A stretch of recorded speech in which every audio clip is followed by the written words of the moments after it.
In this video, I'll show you how to pass contact property values using hidden form fields in Hubspot so you can capture data automatically without users filling it in.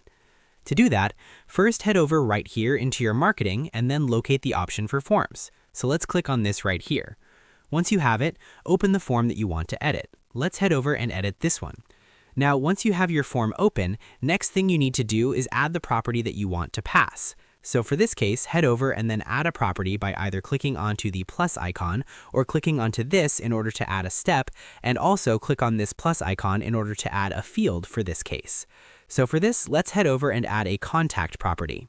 Click on Properties right here, then locate the contact property that you want. So for example, let's add right here the street address. This is just an example, just add it right here, and then we just need to set its value. So head over and click on this pencil icon to edit the field. It will open right here this. So scroll down, click onto this hidden field, and once you have hidden the field under the field options, you need to actually choose a default value or start parameter. So you just need to add that and test the form if it works. That's it for this quick HubSpot form tip. If this helped you, like the video and subscribe for more simple HubSpot tutorials.